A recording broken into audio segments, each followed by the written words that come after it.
मुख्यमंत्री के प्रधान मीडिया सलाहकार ने एक प्रेस कॉन्फ्रेंस की है और सेब पर आयात और शुल्क कम करने को लेकर प्रेस कॉन्फ्रेंस की गई है। ये मुद्दा खूब छाया हुआ है इस समय, क्योंकि इसके पीछे एक बड़ी वजह भी है। दरअसल कांग्रेस के नेता नरेश चौहान ने केंद्र सरकार के फैसले की भी आलोचना की है।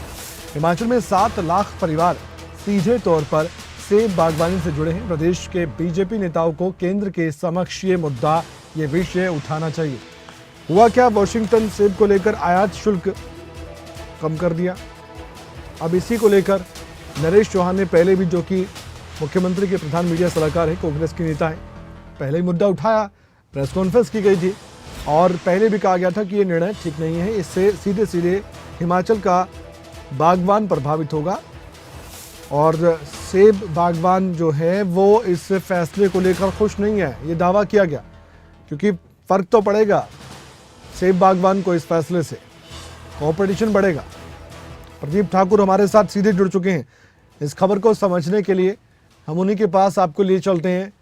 प्रदीप, ये पूरा मसला एक बार दर्शकों को समझाइए, क्यों नरेश चौहान को लगता है कि सीधे सीधे लाखों परिवारों पर असर पड़ेगा, सेब बागवानों पर असर पड़ेगा, हिमाचल प्रदेश पर असर पड़ेगा, जो केंद्र सरकार का आयात शुल्क को लेकर निर्णय है।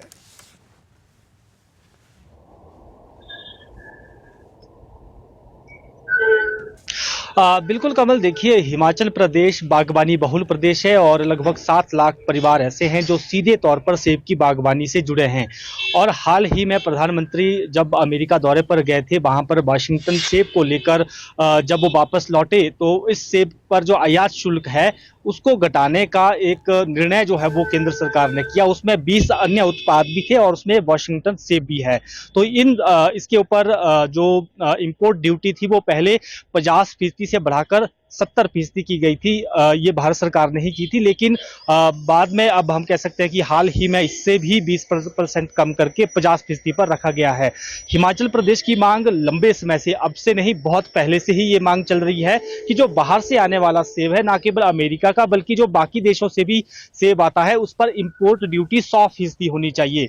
इससे जो बागवान है, देश के बागवान है, हिमाचल की बात करें, उत्तराखंड की बात करें, जम्मू कश्मीर की भी बात करें, तो यहाँ पर ये सेब बहुल राज्य है, यहाँ पर सेब ज्यादा उत्पादन होता है, लेकिन यहाँ पर जो उत्पादन जो क्षमता है वो कम है, जबकि जो विदेशी सेब है उसकी उत्पादन क्षमता ज्यादा होती है। वहां पर हेक्टेयर जो पर मीट्रिक जो सेब उत्पादन है वो हिमाचल, पंजाब, हिमाचल, जो उत्तराखंड और जो जम्मू कश्मीर है, इनसे कई गुना ज्यादा है। तो ऐसे में उन्हें ज्यादा फर्क नहीं पड़ता है इंपोर्ट ड्यूटी कितनी भी लगाई जाए, लेकिन अगर ये इंपोर्ट ड्यूटी कम लगती है तो जो ये पहाड़ी इलाके हैं, यहाँ का सेब बाहरी दुनिया के सेब के साथ कंपटीशन नहीं कर पाता है और इससे नुकसान यहाँ के बागवानों को उठाना पड़ता है। उनको रेट्स अच्छे नहीं मिल पाते हैं, कम रेट पर उन्हें अपना सेब बेचना पड़ता है। तो ये चिंता हिमाचल की बागवानों की है और इसी से जुड़ी जो चिंता है वो मुख्यमंत्री सुखविंदर सिंह सुक्खू ने भी प्रकट की थी और आज प्रधान मीडिया सलाहकार ने बाकायदा कांग्रेस ऑफिस में आज प्रेस कॉन्फ्रेंस की और उसमें यह कहा है कि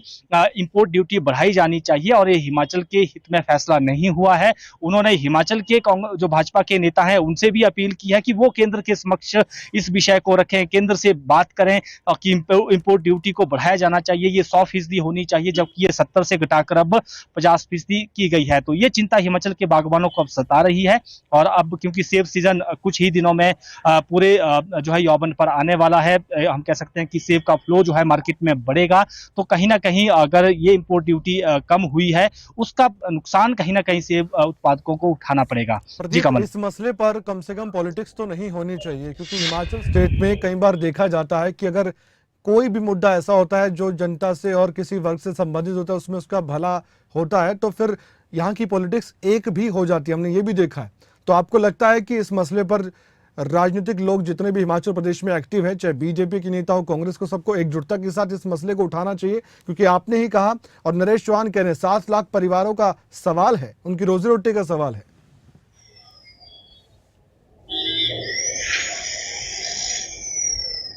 बिल्कुल कमल, देखिए राजनीति से ऊपर उठकर इस मुद्दे पर काम करने की जरूरत है, क्योंकि हिमाचल की आर्थिकी का एक बड़ा जरिया जो हिमाचल की इकोनॉमी है, प्रदेश की जो जीडीपी है उसमें लगभग 6,000 करोड़ रुपए का कंट्रीब्यूशन केवल सेब का है। तो ऐसे में यहाँ की जो इकोनॉमी है वो कहीं ना कहीं सेब पर टिकी हुई है, और ऐसे में यहाँ के बागवानों को नुकसान ना उठाना पड़े, इसको लेकर सभी दलों को जो है राजनीति से ऊपर उठकर काम करने की जरूरत है। केवल ये राजनीतिक विषय नहीं है, क्योंकि ये बागवानों के से जुड़े, उनके हित से जुड़ा हुआ विषय है, जी। उनकी रोजी रोटी से जुड़ा ये विषय है। और अगर ऐसा अंतर्राष्ट्रीय स्तर का सेब आता है, उसके साथ कंपटीशन हिमाचल के सेब को करना पड़ता है, तो कहीं ना कहीं हिमाचल उसमें पीछे रहेगा। जैसा मैंने पहले भी जिक्र किया, जी जी। यहाँ पर जो पर हेक्टेयर जो उत्पादन क्षमता है वो जो बाकी देशों से बहुत कम है। तो ऐसे में कम सेब यहाँ पर उत्पादन होता है। छोटे छोटे बगीचे हैं लोगों के पास, किसी के पास 100 पेड़ है, किसी के पास 500 पेड़ है। बहुत कम ऐसे बागवान हैं जिनके पास 5,000 या 10,000 पेड़ हैं, ज्यादातर छोटे बागवान हैं। तो ठीक है। अगर उनको रेट नहीं मिल पाएगा तो उनके लिए वो नुकसानदायक चीज होगी। बिल्कुल। तो ऐसे में बीजेपी को भी देखना होगा कि वो इस पर क्या रिएक्शन लेकिन बीजेपी देती का है, रिएक्शन और आप इसमें जरूर बीजेपी आगे लीजिएगा क्या कि इस बीजेपी विषय इसको को लेकर किस क्या तरह से। सोचती है। हम बात कर रहे हैं प्रदेश स्तर के बीजेपी नेताओं की। वो जो भी कहते हैं वो काफी महत्वपूर्ण होगा, क्योंकि अगर वो दोनों यानी कि बीजेपी कांग्रेस दोनों मिलकर इस मुद्दे को उठाने वाले हैं केंद्र के सामने, क्योंकि चुनाव भी आने वाले वक्त में, तो हो सकता है केंद्र सरकार इस पर दोबारा विचार भी कर ले। लेकिन इतना आसान सब कुछ नहीं लगता, क्योंकि पीएम खुद घोषणा कर चुके हैं।